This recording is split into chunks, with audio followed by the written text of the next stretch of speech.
Otra vez en la misma pobreza, en la misma miseria, no. ¿Para qué?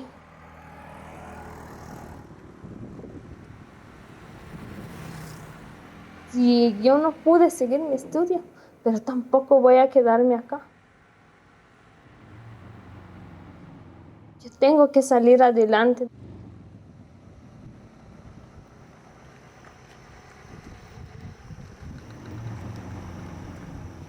Muchos han llegado ahí porque yo no, porque no puedo.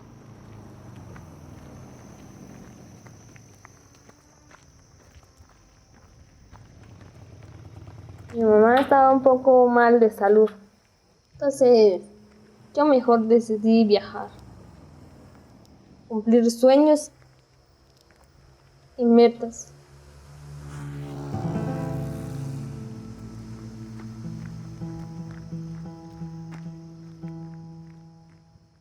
La dinámica migratoria es una muestra permanente de la lucha por la vida. Significa que una persona, una familia decide cambiar de lugar para vivir, para trabajar, para aprender o para sobrevivir. La migración no va a solucionarse mientras no se solucionen las causas que la producen. Y un problema, para solucionarlo hay que ir a la raíz.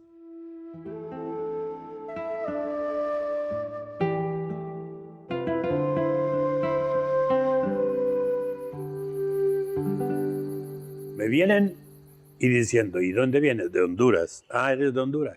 Sí, orgulloso de ser hondureño. La gente tiene que salir, la gente no está saliendo porque quiere, es falta de recursos, es falta de condiciones. No es solamente tener el dinero, sino que nos alcance para la vida. La verdad, en el país está muy difícil la economía y todo eso. La canasta básica entre más días más y el salario para abajo. ¿Eres orgulloso de este país? Que cuando te enfermas te tienes que morir, porque no pueden ni pagar las medicinas ni te dan una atención debida en el hospital. No hay doctores, tratamientos. Soy una mujer que de mis caídas ha quedado inválida. 1 de cada 2 niños guatemaltecos menores de 5 años sufren de desnutrición crónica. La niñez nos está alimentando y aún peor en esta pandemia. No comíamos los 3 tiempos, sino que solo comíamos uno, que era como ya al mediodía. Tenemos que ver la manera de sacar unos 2 pescados y irlo a vender y así comprar una libra de arroz, tan siquiera para los niños, porque no hay nada de fruta allá, ni maíz, nada. Los niños que no tienen su cerebro bien nutrido no van a tener la capacidad de asimilar los conocimientos cuando tengan la suerte, porque es suerte en Guatemala tener educación. Quisiera trabajar fuerte para que ellos estudien, para que ellos no sufran lo mismo que yo sufrí, porque mis padres no me dieron un estudio y allá el estudio es bien caro. Por eso salgo con fuerza para que mis hijos tengan una vida mejor y tengan más seguridad. En la mayoría de las comunidades está la primaria y el básico ya no hay acceso al básico.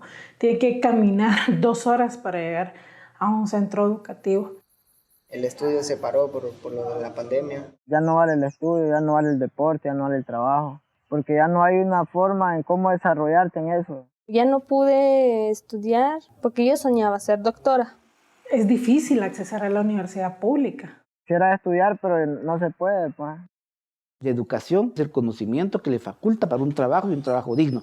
Aquí en Guatemala, lamentablemente, no hay trabajos dignos en la cantidad que se necesitan. Con el trabajo me solventaba, pues, ganando poco como sea, pues, pero la comida siempre estaba. Empezó la pandemia, empezaron a clausurar los trabajos. Ya la ganancia ya no entra a tu casa, ¿me entiendes? El año 2019. Solamente pongo un ejemplo. En Salvador se formaron 5,000 profesionales. De los 5,000 profesionales, solamente 500 tuvieron oportunidad de trabajo jóvenes, ¿no? La mayoría piensa en migrar.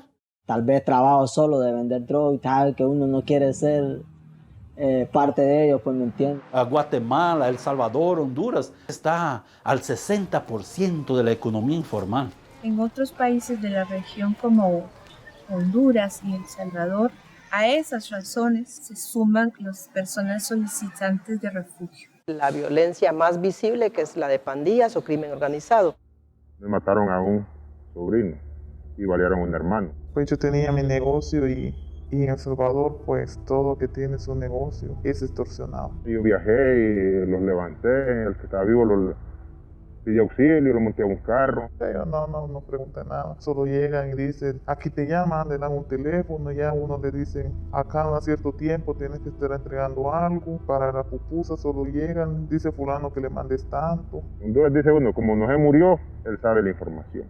Entonces, y ahora me buscan para matarme porque dicen que yo sé toda la información, que por qué mataron a uno y por qué valieron al otro. Llegaron al punto de decirme un día, si no tienes, me dice, entonces con tus niñas, y si no, tu vida, ahí decidís. Una decisión de la noche a la mañana. Si ellos me agarran y me devuelven a mi país, vuelvo a correr riesgo, tendré que emigrar otra vez.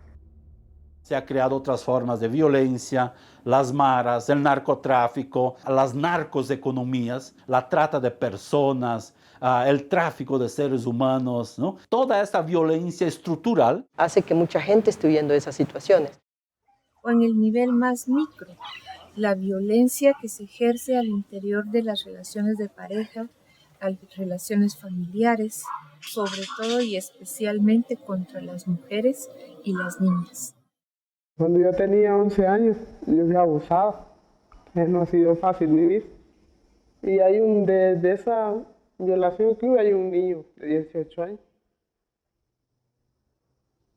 Y pues lo más triste es que mi mamá lo sabía y ella nunca me quiso apoyar, porque fue el esposo de ella.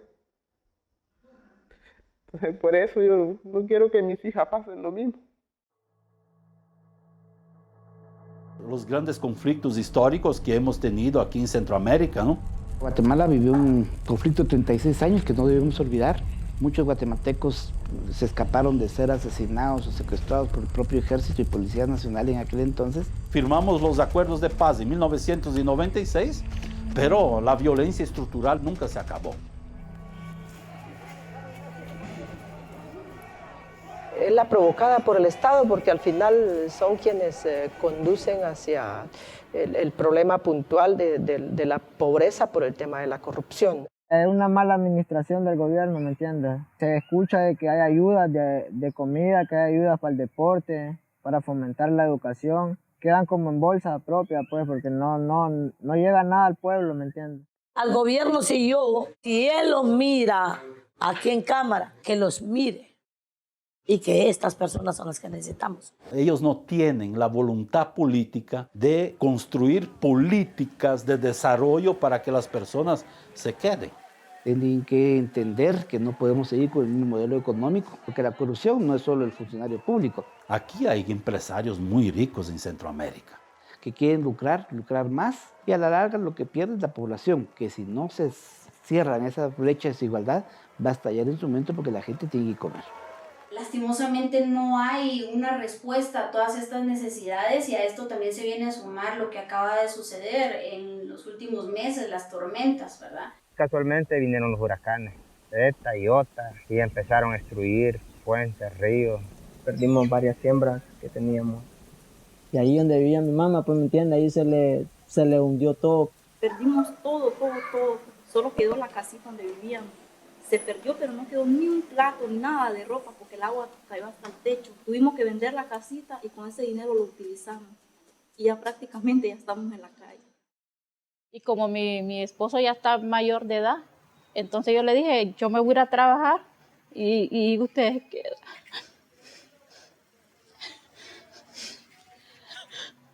Sí, por eso es que venimos a quedarnos aquí. Pero no pensé que extrañaría tanto. Y le dije, yo voy a ir a trabajar para que hagamos la casa, porque el chubasco lo botó todo. Las matas de guineo, la casita. Entonces le dije, quede aquí para que usted trabaje y yo voy a mandar pistos para que también. Prácticamente hubo 15 desastres naturales de 2018 hasta 2021 en esta región centroamericana.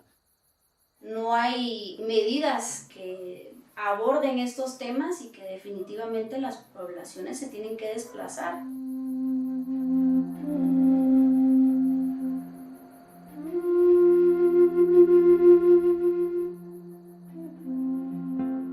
Desde la pastoral social en el vicariato acá en el Petén se hizo un trabajo de diagnóstico para determinar qué era necesario construir este lugar. Llegaban a la puerta de las oficinas y llegaban a pedir un plato de comida. Entonces eso les dio que pensar que sería bueno construir una casa para dar atención a los migrantes. A la puerta de la casa ya se le pregunta por los servicios que necesita, por las cuestiones que se le pueden atender desde la casa. Es un espacio de acogida y de protección para que el migrante pueda aprovecharlo en su tránsito por este departamento. En ese afán de construir mundos diferentes, más humanos, sin menos químicos, hice como el esfuerzo de hacer prácticas que fueran de vida. Entonces la huerta a mí me conecta y cuando vieron eso de aquí en la casa, pues me responsabilizaron de ese espacio. Es un espacio donde el migrante también se identifica, es gente que viene de trabajar la tierra, entonces eso también hace que la gente se desestrese cuando se queda aquí en la casa para pasar el día aquí adentro.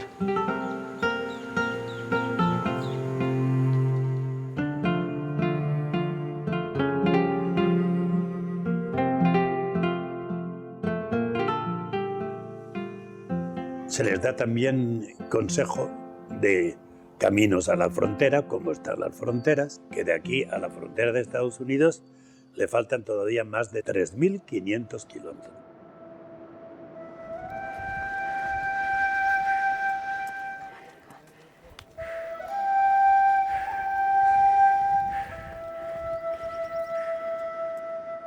Somos un país de origen, pero también de tránsito. Tienen un recorrido largo por delante, un camino de dificultades. Sufren diferentes situaciones complejas y lo que es más lamentable es que es por parte de las mismas autoridades. Empiezan a ser extorsionados a su ingreso a Guatemala, por cual frontera que sea. Y no es que un migrante lleve mucho en la mochila, no lleva casi nada. La policía detuvo el camión y nos bajó a los que éramos de Honduras y los pidió la prueba de COVID y los pidieron el ticket. Traíamos igual todos los documentos, el hisopado, todos los pasaportes, pero no los valió. No, él me quitó el ticket y me quitó la prueba de COVID y me la rompió y me la botó. Querían que les pagáramos para seguir adelante. Nosotros no teníamos dinero, entonces. Le dijo al camión que siguiera. Y desde ahí pues a puro ray, a puro caminar. Es un dineral diario. Yo voy anotando, ahorita me he llevado la tarea a principios de este año, de ir anotando. ¿Y cuánto te quitaron a ti? Solo a ti. ¿Cuánto le diste en los retenes? Es triste pasar uno por los países, digamos, hermanos. Pues Guatemala uno es bien estafado. Te quieren obligar a pagar para cruzar un país que es libre. Y han venido en las denominadas caravanas, ¿verdad? Desplazamientos masivos de población, en donde participan principalmente, de acuerdo con algunos analistas, personas que si migran solas no logran desplazarse, sino que es el colectivo el que les genera cierto grado de seguridad y protección. Desde 2018 nosotros estamos atendiendo caravanas y eran familias enteras, eran niños, niñas, eran gente discapacitada. A Tecunumán nosotros calculamos que por allá había 30,000 personas ahí para cruzar, ¿no? Rompieron la frontera. Desde el año pasado, 2020, la primera caravana que hubo, ¿no? Atendimos 3,000 personas, luego fueron para la frontera, fueron reprimidos, ¿no? Yo no encontré en ninguna constitución, en ningún marco jurídico, de que realmente los militares deberían de frenar las caravanas. Es la protesta más evidente que este mundo no puede seguir así. Todas las personas migrantes son vulnerables y refugiadas, ni se diga, ¿verdad? Especialmente las mujeres, la niñez y adolescencia no acompañada. En el caso de las niñas y los niños muy pequeños que viajan en búsqueda de reunificación familiar, ¿en qué momento establece el vínculo afectivo? ¿De quién es su mamá? ¿De quién es la persona que lo va a proteger? Pero en el caso de las mujeres pueden ser víctimas de violencia siendo niñas, jóvenes, adultas y adultas mayores. Ahí es debido a muerte porque no sabemos qué nos podemos encontrar en la montaña. Yo nosotras que somos mujeres y ando con 2 niñas. Pues yo escucho decir que hay violaciones y todo y es el miedo que me da a mí en veces. Porque llevo la niña y me da miedo. Es ahí donde se ubica el foco rojo más grave y en las personas de la diversidad sexual y de género, LGTBI.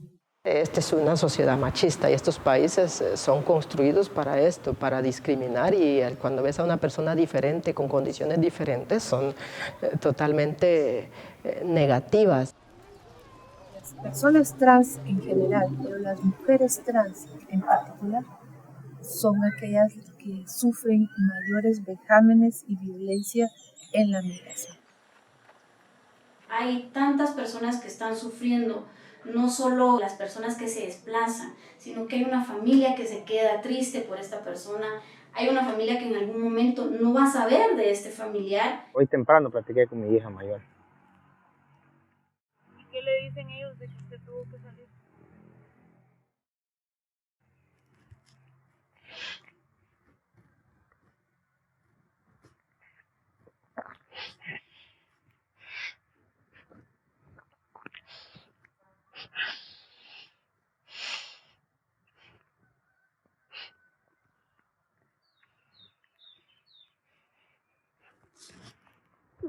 Es el migrante y su familia, es la comunidad, es un país.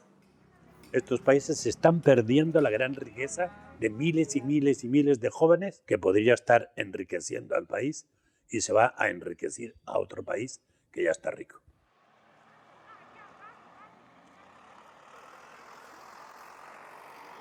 Y hay que ver un problema de fondo, el coyotaje. Los coyotes se enriquecen con este drama humano. Él empezó a explicar cómo es el viaje.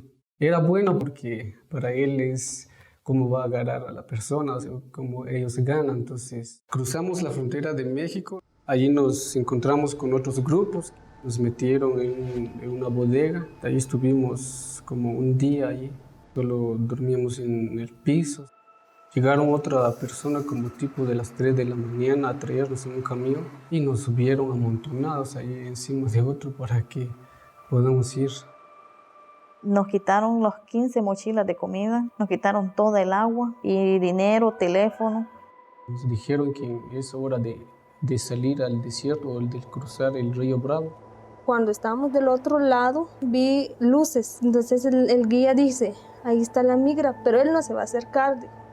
Y de repente aparece enfrente de nosotros. Pasamos limpio allí, no nos agarraron. Ya estaba feliz, es el primer paso. Migración, pinchó la balsa y como yo no sé nadar, yo dije, hasta aquí, se terminó todo. Salimos como 6, allí nos dejaron, allí caminamos como 5 días. Entonces allí es donde vi más el sufrimiento. Estuve 6 días en el desierto sin comida, 2 días sin probar una sola gota de agua. También sí me desesperé, pero ya pensé todo lo que he pasado, entonces mejor tengo que seguir sin importar. Caminamos otros 2 días más, ya nos faltaba como 2 horas para que otro carro llegara a traernos para llegar a Houston. Había ahí una rama en el agua, entonces ellos me sacaron del agua, él me dice, colgate de la rama y saca la cabeza para que no te puedas ahogar. Pues migraciones querían cortarlo, mejor decidimos entregarnos. Cuando nos cacharon con la migración y nos corotearon y yo intenté escapar, pero ya no tenía fuerza, porque los gringos eran grandes y como corrían, caben nosotros sin fuerza, sin nada. Nos agarraron, hasta incluso nos golpearon. La migración sacó su pistola, entonces ya es donde allí yo no puedo decir nada, entonces me entregué.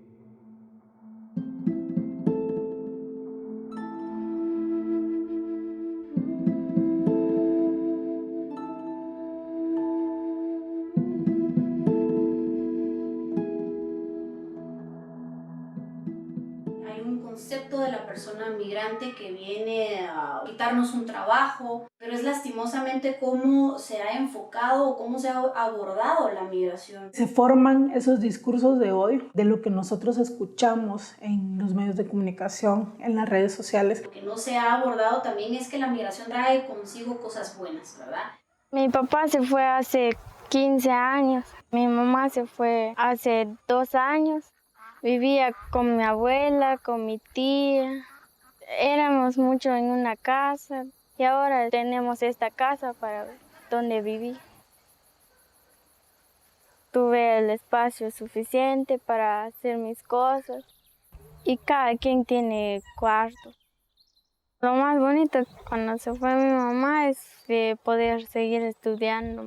Tenía 13 años cuando saqué mi sexto primaria. Hasta ahorita empecé a estudiar otra vez cuando ya tengo 17 años.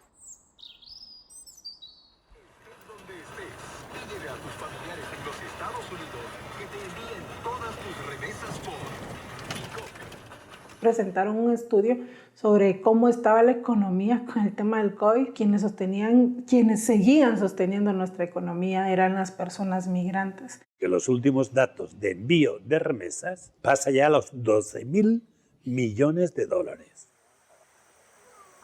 El conjunto de todas las empresas en Guatemala no producen los dólares que producen los migrantes que están en Estados Unidos. Se vuelve un proyecto de vida para los jóvenes de algunas comunidades. Ya saben que a cierta edad van a migrar. La costumbre aquí ya es que todos los jóvenes ya se están yendo. Casi siempre quise ir. Yo he pensado viajar en Estados Unidos. Se metió en mi cabeza, ¿verdad? Viendo que unos ya se están superando. Pero que lastimosamente sabemos que hay historias que no tienen ese final feliz de llegar. Fue difícil a pesar que le di todo, pero no pude pasar. Lo intenté 6 veces. Yo creo que Estados Unidos no es para mí.